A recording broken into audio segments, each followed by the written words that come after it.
Well, let's go to Jason. He's a Man United fan. Hi, Jace. Good evening, gentlemen.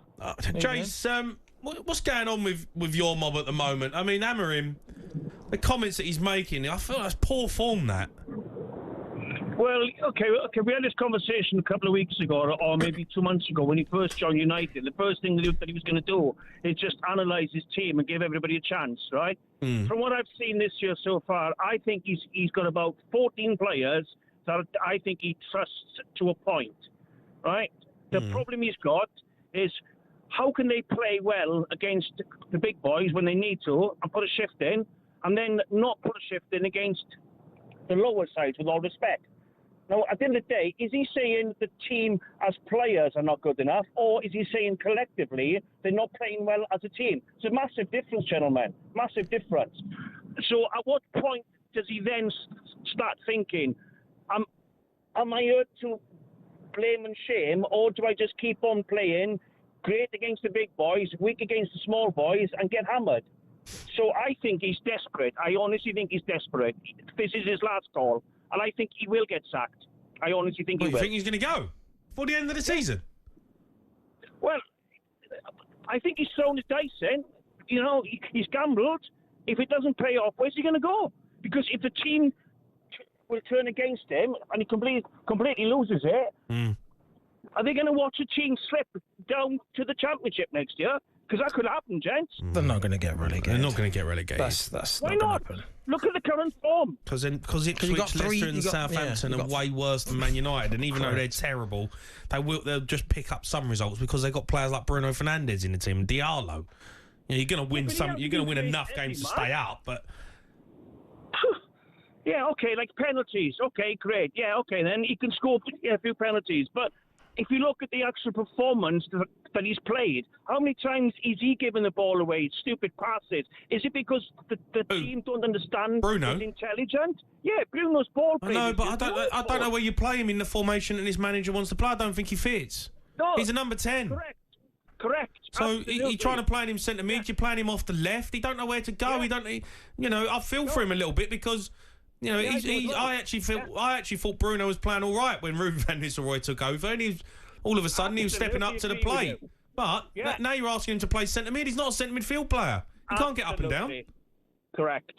So these 15 players he's been trying to mix a match, you can't fit square pegs into round holes. As simple as that. No.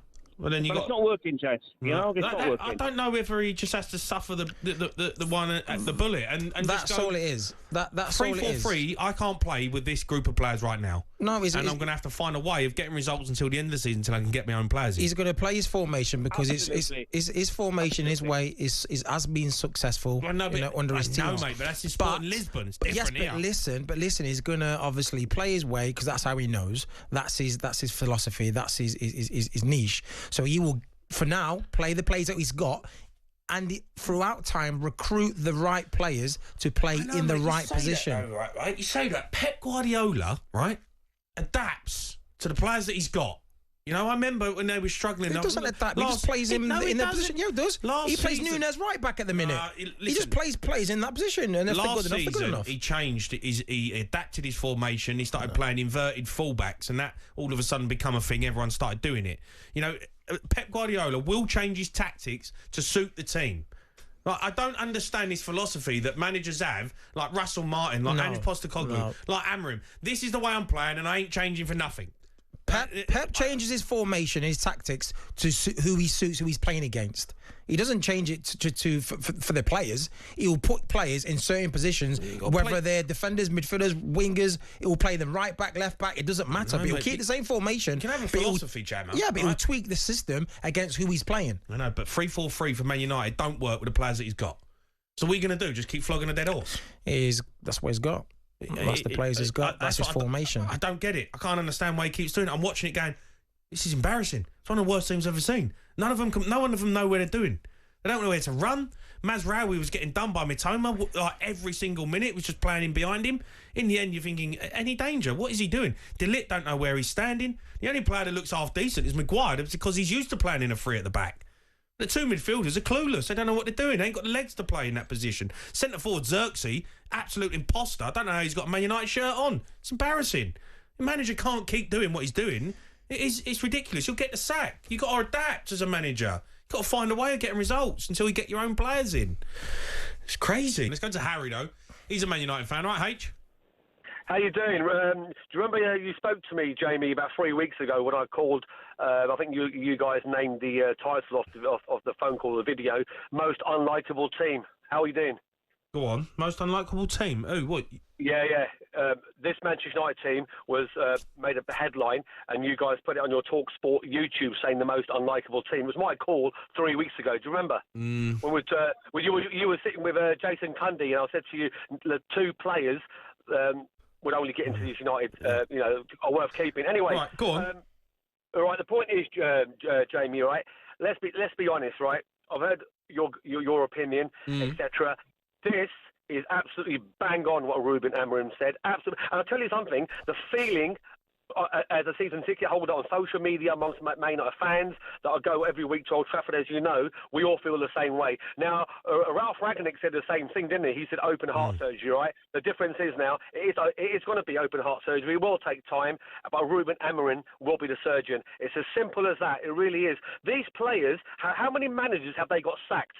When is it acceptable, right, for these players to start consistently performing for Manchester United, right? A club the size of Manchester. Oh, he's dropped off. Oh, that's a bit of a killer. Look, he's obviously talking, Harry, about the comments that Amorim said. He's got to be very careful, Amorim. It's all right for the fans to agree with him. Yep. Because, the fans might think that and they want to dig out the players and the players ain't this. But the manager works with his players day in, day out. He's got to get the best out of them. For him to come out and say that, as a player, honestly, you've lost respect for him, surely. It's terrible. Like you said, you can think that, everyone probably says this. I've said this is probably the worst Manchester United team that that I've watched. Yeah, but you're not in the dressing room. Yeah, I'm not in the dressing room, so fans and punters, like I said, can say this. But as a manager, you've got to, even when the chips are down, your role is to back your team to the hills. We'll see in press conference where managers come out and say the book lies with me and whatnot and takes the pressure off the players. That's what a manager's supposed to do. That's his role. Not to then throw his players. Managers shouldn't throw your players under the bus and say, yeah, this is the worst team in history. But like as a player, you're seeing the players are going to see these headlines because it's everywhere. Press, TV. They're going to see these headlines and they're going to think we're the worst. And they're going to think, like I said, we're not going to want to respect you for your comments because you don't respect us as players. Okay, we might not be playing great and we're in a bad place. Well, he's asking them to play a system. And we're saying, well, you're out there throwing us under the bus saying that we're no good. That's not showing respect and looking after the players. The players are going to not... Probably why you're seeing these performances, because they're looking in thinking, well, all right, well, forget you then, mate. I'm not going to show you loyalty. I'm not going to show you respect. Yeah. Let's go back to Harry. He's a Man United fan. H, obviously, we lost you there, mate. You're going on about you agree with these comments. And I don't know if you hear what me and Jermaine were just saying. It's all right for fans to have that, pundits to have an opinion and say that they're a disgrace and all this sort of stuff. Yeah, right. But when you're the manager... Yep. It's a very slippery slope to be doing what you're doing. No, Jamie, I get you. Right? I get your side. I get your main side. But it's got to that stage. This hasn't come over a few months. This is a situation that's been brewing for years and years and years. How many managers need to be sacked and the same amount of players stay at Manchester United? No more. This manager, right, when he was recruited by Ineos, they knew his setup, his plan, tactically, how he's going to play. You're right, Jamie. They haven't really got the players. He likes the wing-back system. They haven't got the players to do it. However, he's not changing his principles. You heard that yesterday, and that's how it's going to be. Most of these players, right, are not good enough for Manchester United. We discussed this 3 weeks ago, Jamie, with you and Jason, right? Yeah.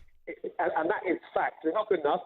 And the thing Man United are going to struggle with, right, is to get rid of these players because of the wages they're on.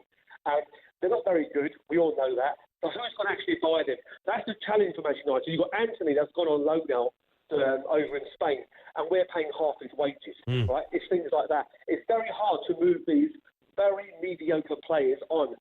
They're so inconsistent. How can you turn up at Anfield and put a performance in? How can you, with 10 men, go to the Emirates, right, and win on penalties, play for nearly 65, 70 minutes with 10 men, right? They can do it in some of the big games. They even beat Man City, didn't they, at the Etihad? But to be 13th in the table, right, isn't acceptable. The performance isn't acceptable. They're running kilometres. Their work rate is one of the lowest in the Premier League, right? At Old Trafford, the manager's called them out. Sorry, they need to be called out. You're on big salaries. Marcus Rashford, right? Now, I'm not going to just go on about him. $325 grand a week. Sorry, mate. When you're on that much money, you are going to be called out. You are going to be magnified. You've only got away with it because you're an academy lad and you were born in Withenshaw, a stone throw away from Old Trafford. That's why you've got away. What have you done for Manchester United in the last 2 seasons? I'll tell you what you've done. Absolutely nothing. The list goes on, Jamie. We're fed up with these players. They can't do it consistently for any manager. So why should he sit there? You've got to applaud him, Jamie. Deep down in your heart, you've got to applaud him for the honesty, not just these comments. Since he's come to Manchester United, he has been open, honest, transparent and frank in every single press conference, right? He's a breath of fresh air. I can tell you now, I speak from a high majority of Manchester United fans. We support him and we back him and we applaud him for his courageous comments because that is the truth. Why are we hiding from the truth? 1979, I started supporting Manchester United. I honestly can't remember a worse side than this. 13. You're right, Jamie. You said earlier on, right, that the reason Manchester United won't get relegated is because Southampton, Leicester, and Ipswich are there, and points-wise and squad-wise, etc., they're worse than United. So United are not going to get relegated. But that's not the point. We're mentioning Manchester United and relegation, and for when are they seriously going to challenge for a title? How much money has been wasted in recruitment, right? That's not Ruben Amorim's problem. He's inherited a problem that's been a problem for over a decade. So he has seen everything, and he said there's going to be a storm. But it's more than a storm. It's a hurricane, and it's a hurricane every other game. Jamie, 22 games played, is it? Right? We've lost, 10 games. So that's one game in every 2.2 games Manchester United loses. Not acceptable. These players have to be called out. No, I get it. I understand the players have not been good enough. I hear you, I do, but I'm surprised at the comments from Amorim. I like Amorim. I think he's brilliant at supporting Lisbon. I love his honesty. I love what he's about. The fans, but it's just it's a crazy statement. As in, the fans would love it and think, that's the players need to be called out because that's what they like. But us as players, if we heard and saw that, we were going in training the next day, and one of the players in the changing rooms would have brought that comment up. He would have said, "Oh, by the way, you hear what Gaffer said? What? We're the worst team in history. I played at this club." Then someone else is going to talk, like say, "Really? Yeah. By the way, he thinks that we're absolutely rubbish, and we're the worst team." Then that goes around the changing room. That gets like, what a it's poisonous. Why is he saying that? They start getting like a little bit, ratty, and then it just filters through the players and the team. Yeah, I know. And then they go out on the training pitch, not really wanting to run and push. Why am I going to push for a guy who thinks we're absolutely awful? And then it just gets toxic. So that, to me, is bad man management. That's all it is. Yeah, I agree with you. Absolutely. The Sports Bar with Jamie O'Hara and Jason Cundy. Monday to Thursday nights from 10 on AM, on DAB, via the talkSPORT app and on your smart speaker. talkSPORT.